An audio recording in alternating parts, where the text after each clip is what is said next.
Okay, so welcome to the panel on the ethics of exotic animals in captivity. There'll be three 15-minute talks and then a discussion because we really want to hear from you. So our first speaker is Dr. Laurie Gruen of Wesleyan University. She's the William Griffin Professor of Philosophy at Wesleyan University. And I was on her PhD committee, so don't hold that against her. Great. Laurie, where are you? Oh, good. Hi, I'm really quite honored to be here. And I actually have quite a bit to say, but not a lot of time to say it in, so I'm just going to jump right in. I just wanted to mention this volume that I published recently, The Ethics of Captivity. It turns out that 3 of the authors of chapters in the volume are actually here. And I think it's an interesting, the chapters in the volume raise an interesting set of issues, particularly about particular animals and also some of the philosophical, ethical questions. But I use this slide right now because I want to say a little bit about ethics and then a little bit about captivity before I get into some philosophical arguments that I want to present to you. So let's talk a little bit about ethics, and I'm going to just do this very, very quickly. As Mark just said, I'm a philosophy professor, and I've studied and taught ethics. My PhD was in ethics, and I've been doing that for probably longer than I want to share with you. A couple of weeks ago, I was at a meeting that included some primate researchers, and it became really vividly clear to me that it's not just my students who think ethics is just something people talk about, that it's not an area of study, that it doesn't have a long history, one of the longest histories of any academic discipline. And so I found that when talking with these primate researchers, that they really just thought that what I was saying was my opinion about things, rather than sort of recognizing that this is an area of research that I've worked on for decades, but more importantly, many, many, many scholars have worked on for thousands of years. I think, too, that because People for the Ethical Treatment of Animals, which is an advocacy organization, has the word ethical in its name, it makes it seem that when you're talking about ethics and animals, that must mean you are aligned with People for the Ethical Treatment of Animals, and I don't think that's necessarily true. Ethics is really about principles that help guide decisions about right and wrong actions. And one of the things that I often tell my students and people who are interested in thinking about these things is what we're trying to do is come up with right and wrong answers. We haven't maybe reached the right or wrong conclusions yet. We're not in any way able to say, this is absolutely right and this is absolutely wrong for many, many, many practical questions. But that doesn't mean it isn't worth pursuing ongoing, and this is the next sort of point, arguments which are based on sort of reasons that we might give to try to compel each other to think through what would be right and what would be wrong. It's not just about our opinions. Everyone's entitled to their opinions. Everyone's entitled to their opinions. And that's a great starting point for trying to argue about rightness and wrongness. But it's not the end point. So I just want to make really clear that ethics is fundamentally about talking together and working through arguments to try to make, ultimately, our relationships with one another and with the rest of the natural world better, as I think Mark was saying. So fundamentally, ethics is concerned about how we engage with the other. And of course, there's going to be lots of disagreements about who counts as the other, how much they should count. All of those kinds of arguments are very alive in our discussion of ethics. But I think it's really important to recognize that when we just have opinions about these things and we don't move to an area of argument, we can't actually ever come to agreement, because our opinions are ours. We don't need to provide reasons for our opinions, and then we never really can come together to really think about how best to engage with the other. Okay, let me say a little bit about captivity, what I mean by it, how to think about it. One of the things I think is so important in thinking about captivity is that what's happening when we hold a being in captivity is that we're denying that being a variety of goods and frustrating her interests in a variety of ways. Now, sometimes those frustrations and denials might be justified, but it's really important to recognize that they are a part of keeping another captive. The other thing I want to highlight about captivity is that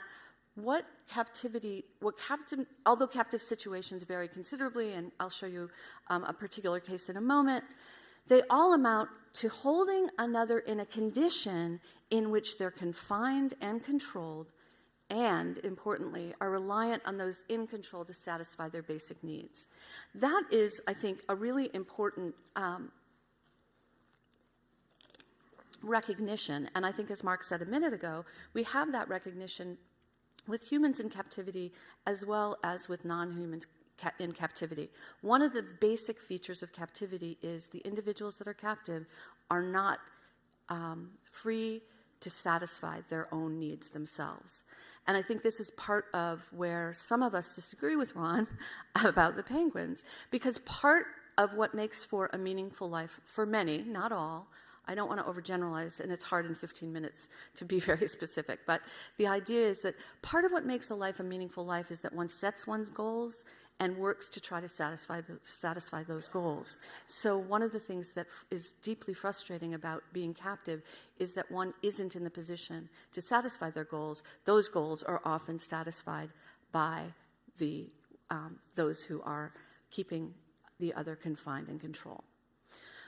Okay, so that's what ethics is in 2 seconds. That's what captivity is in another 2 seconds. Now, let's turn to thinking about why captivity really does focus our attention on others and what is at stake.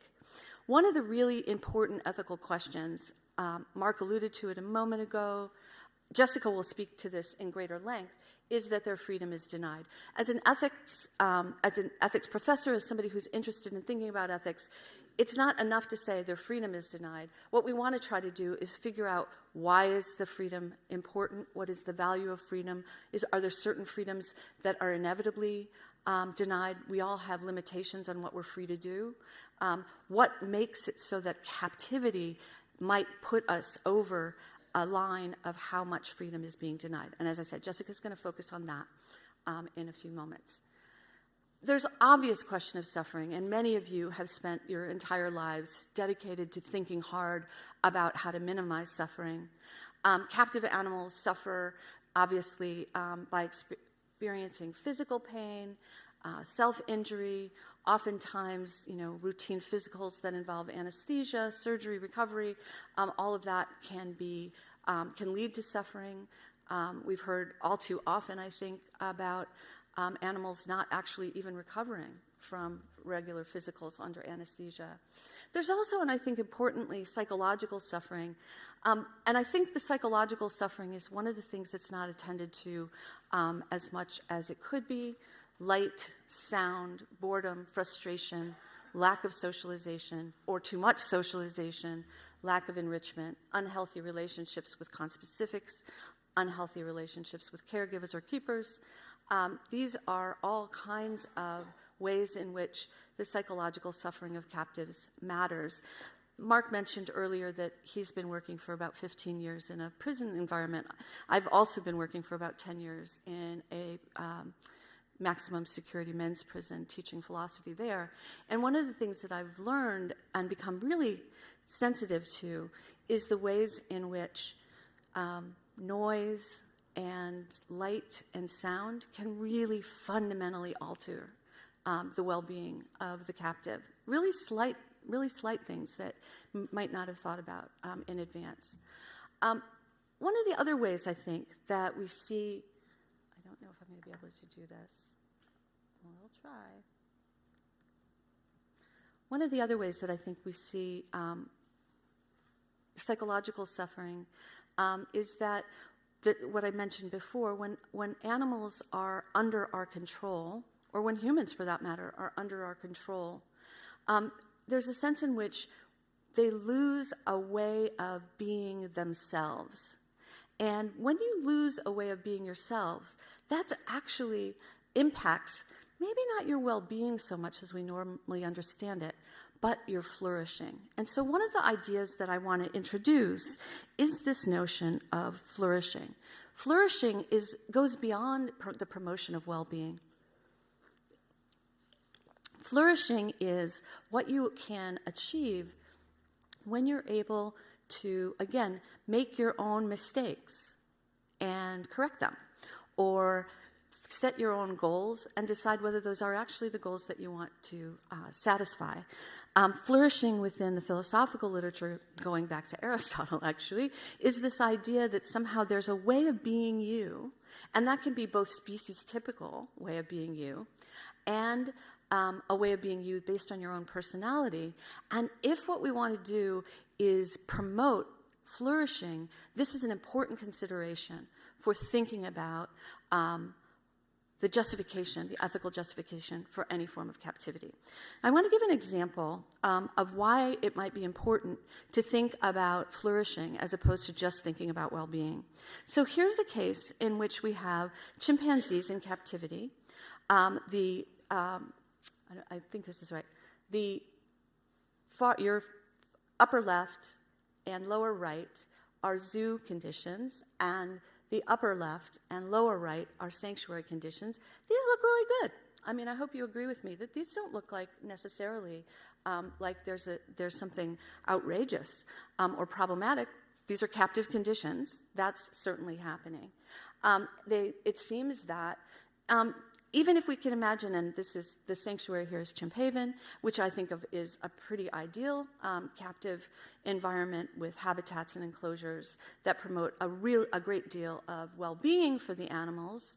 I think in certain cases what we see here too is that there is a lot of choice in both of these instances as well. But I still think that there's more we can do in terms of promoting their flourishing. And the thing that I want to argue for, and this is actually inspired by some of Ron's idea, although what we're interested in might differ in a certain way, and that is adopting what I call a sanctuary ethos for zoos. So basically turning zoos into sanctuaries. Ron talked a lot, about 2 slides with a lot of different ways that that's going to go. I don't have enough time to go through that. I'm going to try to keep my time to the 3 minutes I have left, which I believe is right. So basically, I want to just say a little bit about what it would mean to make a zoo a sanctuary, or to adopt a sanctuary ethos in the zoo. So sanctuary is more than a word. And ethos, of course, is at the root of what ethics is. So sanctuary is about a set of attitudes for engaging with the others. Remember, that's what ethics is fundamentally about. So in addition to just thinking about well-being, which is definitely not, it's a part of it. I'm not suggesting we don't pay attention to well-being. Well-being is a part of it, but there's more that needs to be thought about, and this falls under the idea of flourishing. One thing is we need to recognize that in these relationships with these other animals, we need, particularly other captive animals, we need to develop relationships of respect. Now, respect is the kind of thing that's very difficult, it's tricky in the literature, it's very hard to figure out what it is to ultimately respect another. There's disagreements. We could have a conversation, and I hope we will. But one of the things that I think is extraordinarily important is that you don't respect another when you kill them for non-humane reasons, when you kill them for population reasons. That is not an act of respect. So calling an animal even a surplus animal and then killing that animal is not an act, I would argue, of respect. In addition, as I think Mark was suggesting as well, when we break up social groups and we don't allow them to maintain the relationships that they've built on, when we do it when it's not in their own interests, of course there's some animals that obviously don't get along at all, that no need to force them to respect them in those instances, might be not to have them having to interact with one another on a regular basis. But to respect that they have these relationships, they have these friendships, they have these connections and very complex, sometimes, relationships. So respecting an animal would mean that you don't transfer an animal for another to another environment, particularly for breeding purposes. Because when you put an animal into the category of someone who is a breeder that represents a wild population, what you're doing is not respecting them as the being that they are. And finally, I just want to say a little bit about dignity. We haven't really spoken much about dignity. It's a seriously complicated notion. Some people think I'm a little wacko when I talk about animal dignity, but I think it's important to think about dignity in the case of non-human animals. That's not to say that we put human values onto non-human animals to try to make them dignified for our human society. But what it does mean is allow them, for example, the ability not to be seen if they don't want to be seen. That these are not beings that are there to entertain or amuse us. We don't treat other animals with dignity when we see them in that way. And one of the senses that I think is really important is to think about the ways in which we move beyond well-being and think about how it might be that we could promote other animal flourishing by developing a sanctuary ethic or a sanctuary ethos and try to think harder together about what would constitute respecting other animals and protecting and preserving their dignity. And I'm out of time. Thank you.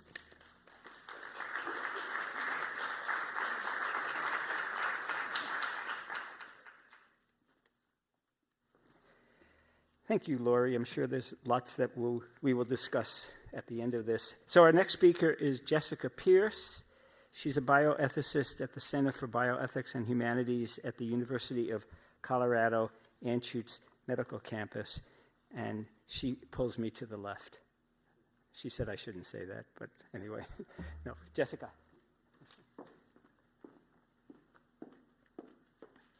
Thank you. Yes, Mark lies. And I apologize for looking at my screen a little bit. I very carefully got my lecture notes out of my bag this morning to look at them and then very carefully left them in the hotel. So my apologies for looking down.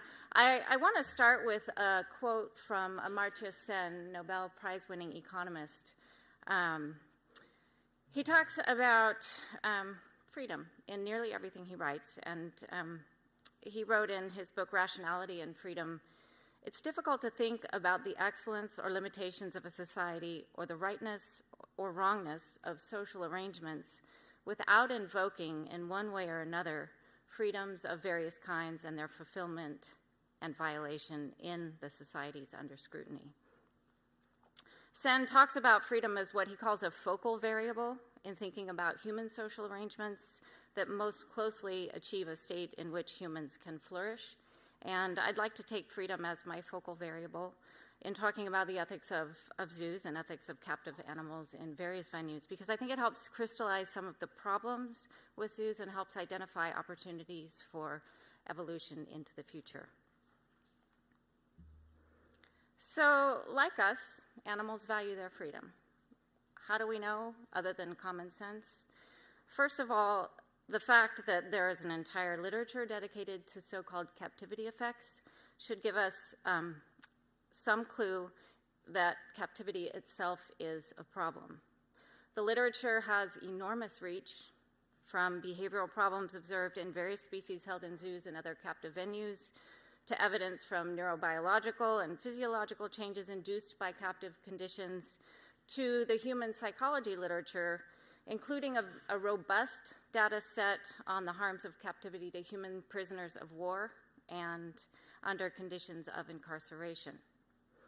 Captivity effects include long-term activation of the hypothalamic pituitary adrenal axis, changes to immune function, brain morphology, reproductive behaviors, circadian rhythms, and so on and so on.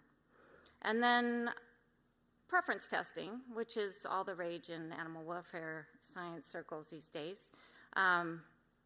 So we can elicit information about what animals value and what they want by asking them through experimental setups that offer choice and examine preferences and cognitive biases and so forth.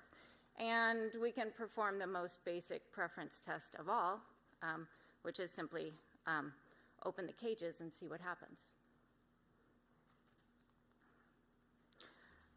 The basic moral principle we might draw from the empirical literature that we have on captivity is that it's prima facie unethical to hold animals in captivity because captivity imposes suffering and because it's wrong to impose suffering on sentient beings. And throwing in just a little bit of bioethics lingo here, the phrase prima facie is actually quite important. What it means, if you're not familiar with it, is at first face, literally, in Latin. And it's a tool that bioethicists use to suggest that, moral values are like species. There's a lot of diversity. There are a lot of values that compete for our attention. And no single value is absolute in all circumstances. So prima facie, in a sense, leaves the door ajar to extenuating circumstances where a competing moral value might have a stronger pull. So, for example, animals who are currently in captivity who would perish were we simply to open the cage and let them out. So I see efforts to evolve zoos in the future focusing on our focal variable of freedom as having twin goals. First, to identify and reduce freedom inhibitors, both large scale, so maybe cage bars are a large scale freedom inhibitor, and small scale, certain conditions of captivity that restrict normal behaviors, movement, and so forth. And then identifying and increasing what you might call freedom enhancers, those things that we can do to meaningfully increase the freedom of animals. So the language of freedom has already been part of our conversation today. It's part of the welfare vocabulary. It has been for a long time.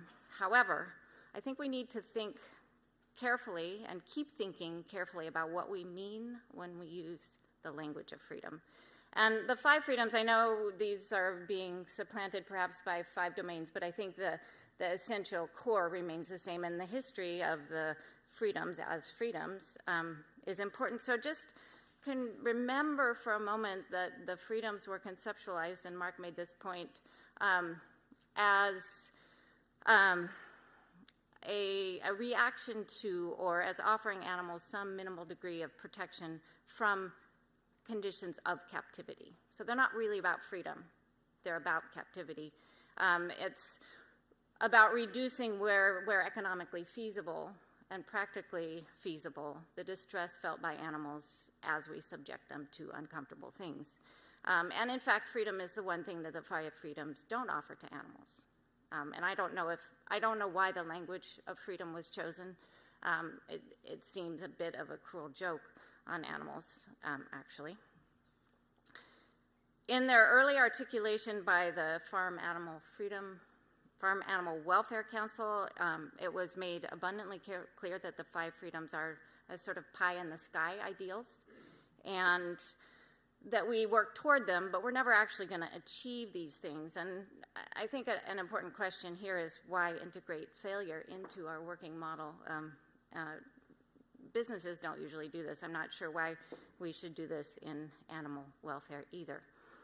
I think on the positive side, the 5 freedoms provide a really useful basis for thinking about what animals want and need, as long as we take freedom in a slightly more robust and meaningful way than sometimes happens. So what would a more, sorry, I'm talking at the speed of light so I can get through as much as possible. What would a more robust concept of freedom look like? Like to borrow again from Amartya Sen. He uses the phrase well-being freedom, which I really like.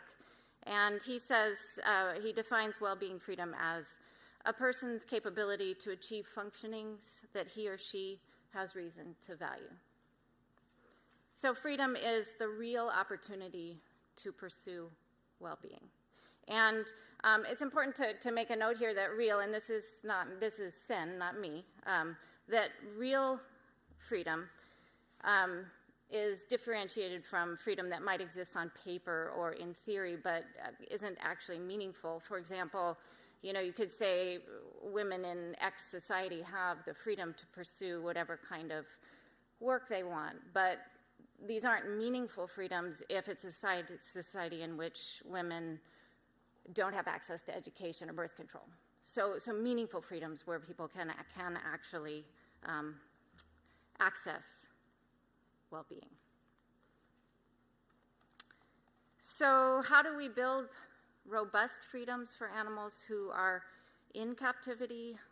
And I think one way to do this, using, again, freedom as the focal variable for my brief talk, is to work on including in our vocabulary as much as possible words of choice, control, empowerment, agency, autonomy, self-determination. And I know zoos are actively working on these things, and I think it's exactly the right direction to go. One example of trying to think more robustly about freedoms, taking freedom from hunger as a simple, basic example. As you can imagine, being simply provided with a meal every day it's better than being hungry, but it's not really freedom. And there's a lot of evidence from animal studies in various different species that being given a choice between free food and the ability to work for food, animals choose to work for food. The same thing applies to humans. People need meaningful work. People don't want a free lunch. It doesn't do people any favors. And they also don't want to eat the same thing every day. So one way to think more robustly about the first freedom is not just freedom from hunger, but freedom to actually eat in interesting ways and interesting things. And a lot of zoos are trying to integrate these food enrichments, which I think are a wonderful step in the right direction and solve the free food problem in a meaningful way for animals. Amartya Sen again, on choice. So allowing animals a fuller range of choice in their lives. And again, meaningful choice. One example would be allowing animals to choose their own mates. That's hard if you don't have social groupings that are large enough, and it's also hard if you're trying to manipulate breeding. But one way to give more choice would be, and that's pretty important to us, choosing our own mate. I wouldn't want to have that choice made for me. We can give animals control by, for example, teaching them to accept injections voluntarily. And you could say, well, an analogy is using prisoners in medical research. They can't really consent to interventions in that context. But I think some consent, some autonomy is better than none. And I want to skip ahead here really quickly because I want to talk just for my last 3 minutes on my particular area of passion, which is in bioethics, we use the phrase vulnerable populations. Populations of people or animals who, for whatever reason, need special protection. And the vulnerable population of particular interest to me are elderly, geriatric, ill, and disabled animals. And I want to just give a plug for the organization that I'm very active with, the International Association for Animal Hospice and Palliative Care. One thing that happens for animals as they age or when they get ill or disabled is that their freedoms are inhibited even more than already. And so one of the things that we can do to really benefit the welfare, well-being of animals is to pay special attention to the freedom needs of the elderly and the ill. Oops, let me go back here. So freedom from pain. Pain is a major freedom inhibitor. And you've probably all had a painful episode in your life at one time or another. So it restricts how you feel. It restricts how you act, how you interact with others. And pain is largely treatable by us. We have a really good pain management toolbox. And we have a strong responsibility to animals in captivity under our care to take care of physical and psychological pain. Particularly important to pay attention to pain caused by chronic disease because it's a lot more insidious, it's harder to recognize, and it's harder to treat. And sometimes we don't even know that animals are suffering from it until necropsy, and you're like, oh, whoops, could have done something about that. From the human literature, we also know that the experiential worlds of the elderly often constrict. When you begin to lose your sensory acuity, if you're hard of hearing, or if you have a parent who is hard of hearing, you know how much their worlds can constrict. And loss of mobility, pain, which I just mentioned, compromised quality of life from nausea, from loss of balance, inappetence. All of these things are freedom inhibitors. And they're things that we can address in captivity quite effectively. And a lot of zoos I know are paying attention to these things. Freedom enhancers in this context might include physical modifications to housing, extra attention to potential sources of anxiety. Anxiety is a huge problem for the elderly, not just elderly humans, but also elderly animals, and physical therapy to maintain mobility and balance. And then finally, in allowing animals to express a full range of behavioral repertoire, I think one area that we haven't paid enough attention to yet is death-related behaviors. We have expediencies at the end of life that typically involve taking animals out of their enclosures when their quality of life is compromised or reaches a low point. And there isn't a lot of opportunities for animals to, and this is maybe sounds like sentimentalizing, but to mourn or say goodbye or understand loss. But I think it's an area we just don't have, there's not a robust empirical research set yet on death-related behaviors, but I think it's something we need to be asking about. And, do animals have important needs in this realm? I suspect the answer is yes, and maybe it's an area where we can do more to enhance freedoms and reduce the effects of captivity. Thank you.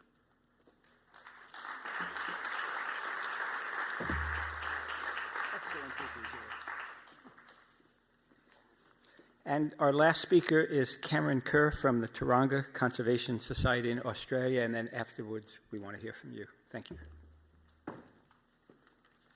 Thanks, Mark. Well, good morning. I'm going to give you a practitioner's perspective on our struggles and the challenges in running a zoo organisation. We've got a couple of zoos, and the ethical frameworks that we're working our way through in making those decisions and working in that practical environment. So I guess it's been a long journey, and one that's required a lot of thought, and it's really stimulating to hear, the speakers just before me as we've been tackling a lot of these same thoughts and ideas. And I think one of the things to look at, of course, is to recognise that intrinsically zoos are part of societies. And zoos bring together a very unique set of skills and disciplines, I guess: conservation science, education, field programs, and recreation. And they're unique because they're all on the same campuses and they are all really tightly intertwined. One of the challenges to my colleagues when I first took over the role as CEO was, do we really need zoos? Where do we add value in society? There's universities and schools and others that do education. There's Jane Goodall Institute that does field work. There's other institutions that are good at research and education, and there's theme parks that do that. So why in the 21st century would we even bother with zoos? And I'm sure there's a few people in the room that would be able to answer that for me and say, we don't. But we came to the conclusion that there is a role, and it's bringing together those unique sets of skills. We rely on the goodwill of our communities, though, to survive. And contemporary zoos, modern zoos, invest really heavily in trying to understand and work on the issues that have exactly been discussed by the presenters before me, leading expertise in those fields. And yet, it's never enough, and it never ever should be enough. We should be on a continuous learning journey. But that means, of course, that ethics is also intrinsically a part of what a contemporary zoo leader needs to consider and think about. So that makes us ask the question, what ought we do? Because I think in ethics, as was said before, there's different definitions for ethics. But underlying that, I guess our conclusion was that it's what ought we do? What sort of decisions should we make in the context as practitioners and circumstances that we're under? So we were compelled to ask ourselves those questions, but we need an ethical framework to do that in. So we've got to answer the questions well. When we've got decisions to make, how can we answer them well? How can we answer them consistently and make consistent judgments? We're an organisation of over 500 people on 2 different sites, over 300 kilometres apart. How do we act in a manner that accords with our core values as an organisation and our principles? So Taronga's mission, the reason for being, its raison d'etre, is to secure a shared future, and that word's really important, for wildlife and people. So it's acknowledging that we're going to have a future together. So our response to what ought we do means that we've got to consider wildlife as individuals, wildlife as a population, and humans in that. And that's complex, and it's very, very difficult to deal with. And to fully understand how we should act, we first need to also understand the environment that we're working in. And this is not news to anyone. But as someone said a bit earlier, we're actually in the Anthropocene era now, in geological time. That is the era of humans dominating this planet. We acknowledge that. And if you look at the last 80 years and the impact that's had on wildlife and the welfare of wildlife as individuals and as populations, there's some fairly shocking information there, and that's the data. So as our population grows, we see wildlife extinction going through the roof. Our 21st century challenge, of course, is to maintain nature in all its forms and functions and create, at the same time, an equitable society for people with finite resources. This is getting complex, isn't it? So what do contemporary zoos and ethics do? How are we socially responsive to this approach? So at Taronga, we recognise that we've got the public's trust and we value that greatly.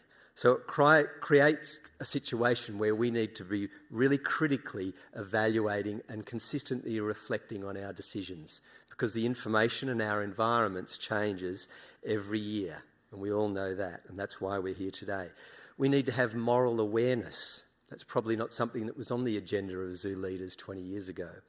We have to have moral judgment, and we have to have ethical behaviour as part of our culture when leaders of this room are shaping the staff decisions in their organisations. So we looked at 3 frameworks, 3 ethical frameworks. They're all come from normative ethics, and I'm sure everyone here is familiar with them. I'm not going to go through them in detail. But in essence, the way we interpret those 3 models is what are the consequences of our actions. So it's the utilitarian model, and it's one that's fairly heavily criticised that is used by zoos. There's the universal principles model, the duties and rights to the individual, the moral rights of the individual. That's been discussed quite a lot this morning already. And then there's virtue ethics, which is, for our organisation, seen as the model that would help us most in the complex decision-making processes that we work on. Virtue ethics, as we see it, we need to ask the sort of questions that they ask. What kind of person, or in our case, what kind of zoo do we want to be? And more importantly, what kind of zoo should we be?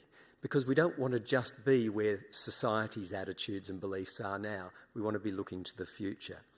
What makes a good zoo for society? And what makes us good leaders in society as cultural institutions, which, whether you like it or not, society sees them as part of that. So given that we're part of the community, this seems really core and relevant for us.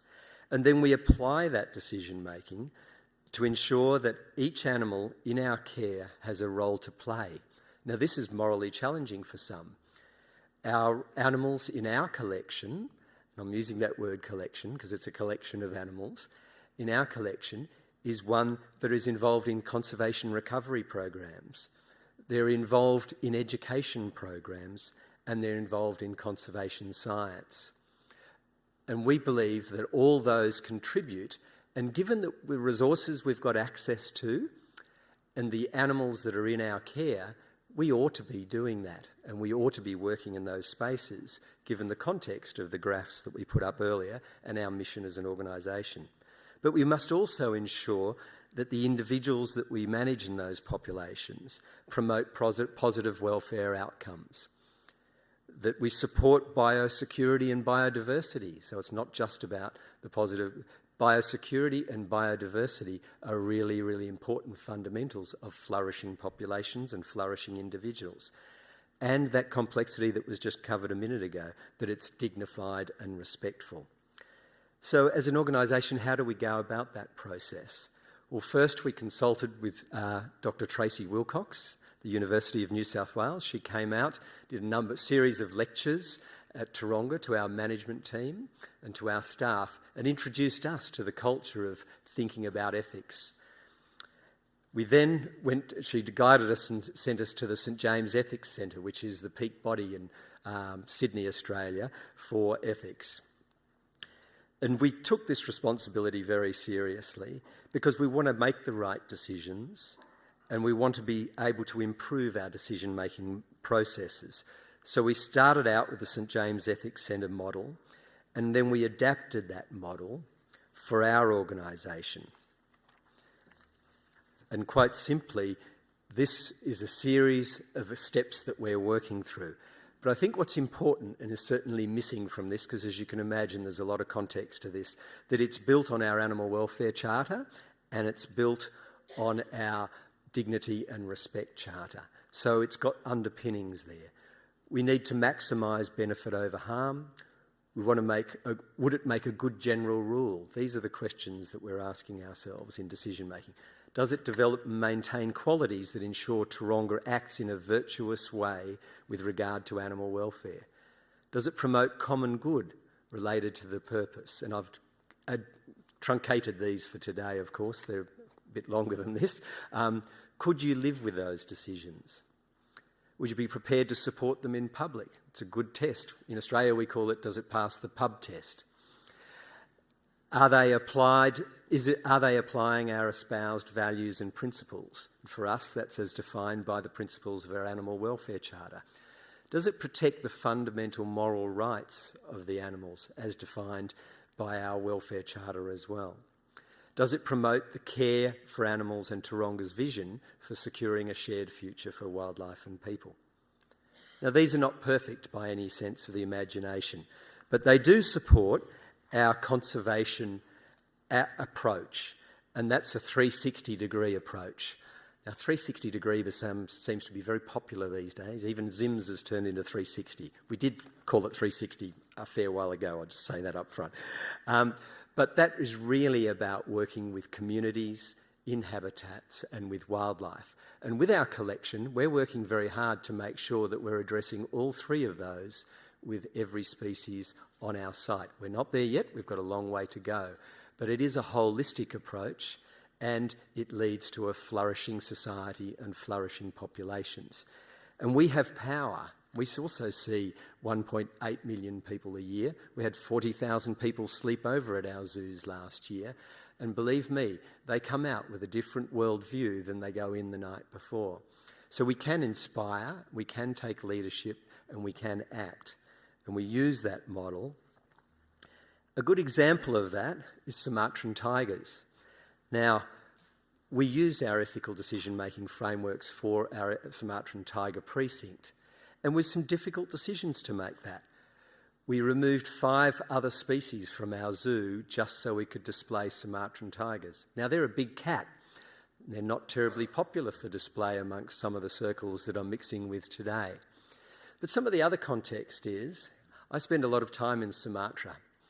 There's under 400 Sumatran tigers left. In fact, after the bushfires of 2 years ago, probably about 320, but most people like to tell you there's 400.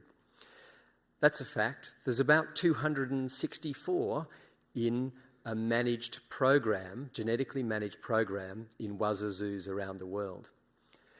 So we've got a really serious conundrum here, an ethical conundrum and a biological conundrum.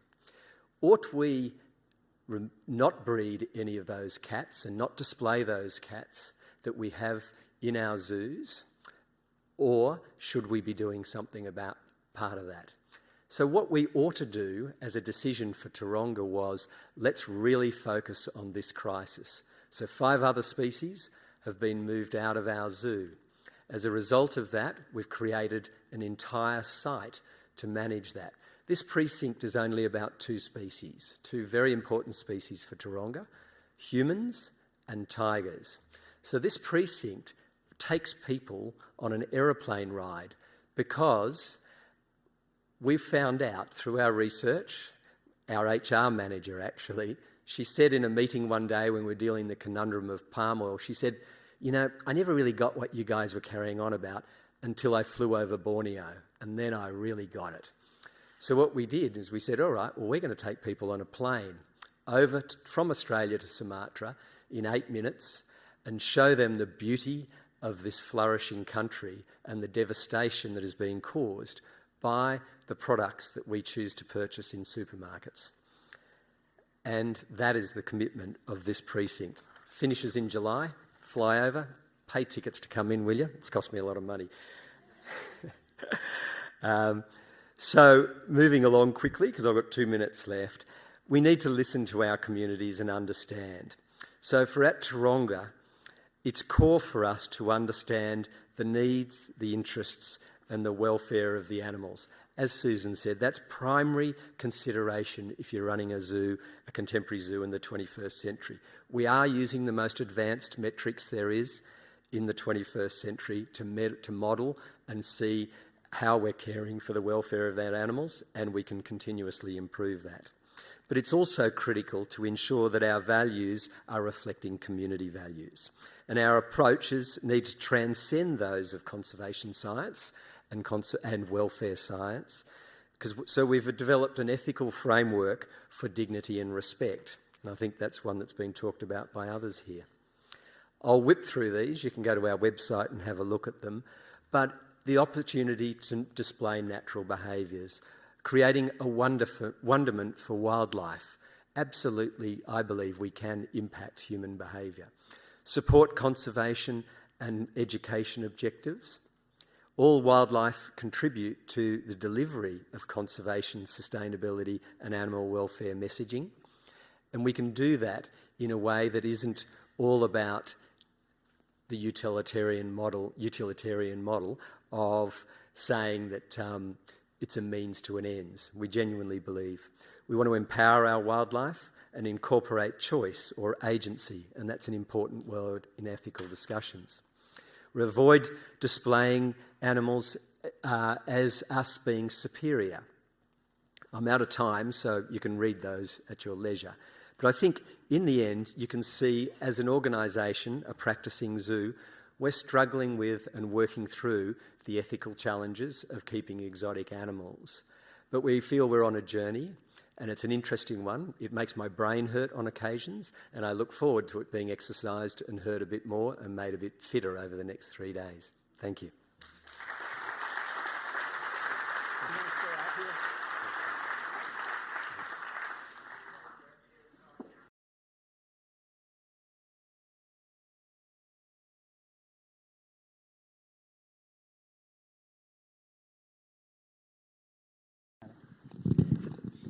It's time for questions. Are there cards coming up, or everybody just loves all we know? Other cards?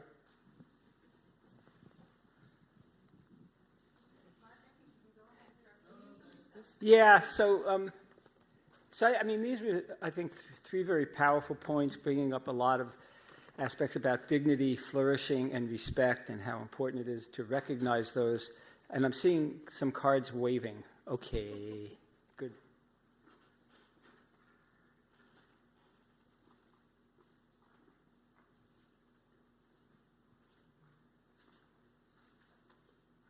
For Jessica, oh, here we go. For Jessica, how will we increase and even allow freedom if the human species continues to grow? Do we have obligations to humanely address this? There's that, who's ever handwriting this it's worse than mine.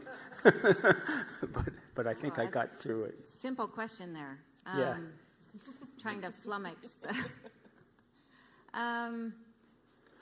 I think, as Mark suggested, the growth of human numbers is a real problem for animals. How do we address it humanely?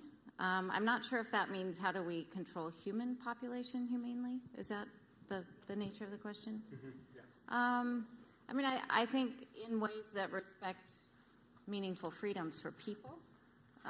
So shying away from intrusive policies and working on creating situations, cultures, societies, values where a limited number of offspring is feasible, economically feasible, culturally preferable, and providing, so we're getting way off animal welfare here, but providing access to reproductive care for women, so, and education, yes. Could I tip in on that one? Yeah. Yeah, I think it's a really interesting and really important topic. And 21st century wildlife conservation is actually all about people, not about animals. And there is a lot of work done to show that education of young women to year 10 is the best way to manage population growth. So we've got a whole lot of socioeconomic prisoners out there, and their welfare is much worse than most of the animals in my zoo. I know it's a bit provocative, but I think that's a really good starting point to talk about a finite planet. We're talking about ethics in this session, and the ethics of the way the socioeconomic divide that we're seeing around the world, we're seeing hugely grow in Australia, unfortunately, as it is in the US. And these are really powerful questions that have a big impact on wildlife conservation.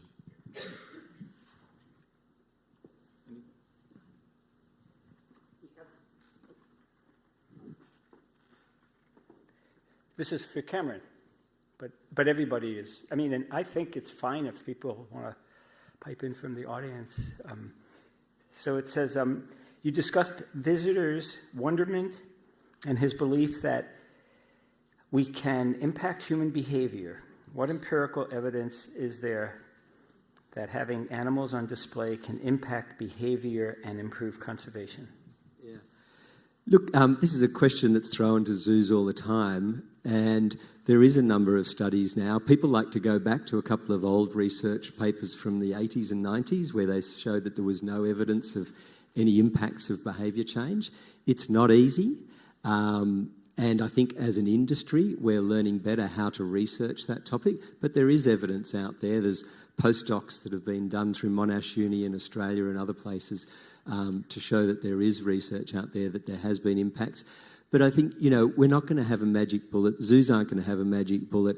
We've got to work in a society and be part of a society that is changing behaviour to more sustainable behaviour, changing people's views to more sustainable behaviours.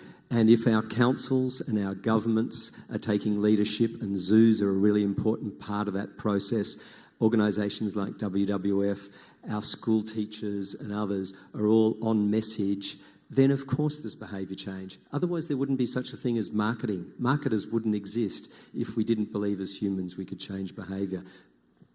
I just want to suggest that there's a couple of things here that are worth thinking about, and this gets back to this overall ethos change that I'm sort of advocating. There's ways of, this idea of taking zoo visitors on this flight to Sumatra to see. I think there's ways of changing people's attitudes without keeping animals captive as well. And so tying these things together, and now I'm just being very pragmatic, tying these things together seems like an old framework. If we thought about zoos more as sanctuaries, the justificatory arguments that we provided wouldn't entail finding data about the way seeing captive animals changes people's attitudes, because those are they vary. But the experience, if it's the 3D adventure, if it's the whatever it might be, that shift, I think, could be really very helpful. And yeah, one additional point, just coming back to something that Ron said in his talk is, zoos they don't exist in a vacuum. They exist in a broader a diverse number of different cultural settings. There are some cultural practices that are overlapping with sort of what's happening in zoos, and Ron mentioned the keeping of exotic animals as pets. And I think one of the things that zoos can do to help people understand what captivity means for animals and make meaningful changes is to help educate people about keeping exotics in the home environment and why that's extremely unsuitable. So a huge sort of advocacy component for zoos and working with other venues in which animals are used within human cultures, and changing the way people see animals and interact with animals in that setting, I think could have a tremendous impact on attitudes toward conservation and wildlife and so forth. Well, in the interest of time, of course, I've got 3 questions here. Each could be a meeting. So I'm just going to read them to you because I think these discussions this morning have raised a lot of really important issues, and feel free to talk to people over lunch. One is, we've heard a lot about freedom, agency, and the importance of the full range of natural behaviors, but you've also suggested that contraception and breeding control are necessary, and this removes the opportunity for maternal and social behaviors. How do you reconcile these opposing paradigms? It's a good question. I personally don't think that they're opposing, but we'll have to talk about that. Here's another one. Well, I'd love to go on all morning, but there's another panel, and I've been told we have 42 and a half seconds. Here we go. Both ethics for the individual and for the collective were mentioned. If and when these conflict, how can a solution be sought? Does one trump the other? It's a really good question. I mean, and I will say that the book Jessica and I wrote, The Animals Agenda, does approach that, because you have to be concerned not only with individuals, but also with what this question calls a collective. So it's a good one. The last is dignity, agency, and autonomy and freedom are human constructs. How do we know animals understand these? Is it just ethical to give others? I guess what it says here, it's just ethical to give others these things even if they do not understand them. How can we know how much they value these things? Once again, I mean, Jessica mentioned this about preference tests, and there's just a lot of research being done on the cognitive, moral, and emotional lives of animals that show that they do have desires and needs and wants. And once again, I personally would just return to the fact that we're here because if everything was great, then we wouldn't be here. So it's not a criticism to say this. It's more to say that there's always more, as Jennifer said, there's always more that we can do, okay?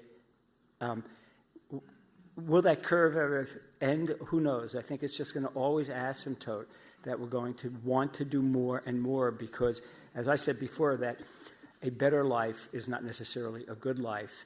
And I always use dogs as an example. I always ask, would you do it to a dog? And people go, oh, God, no, I would never do that. Well, why would you do these things to other sentient beings? So anyway, thank you, and I'm sure we will have lively discussions.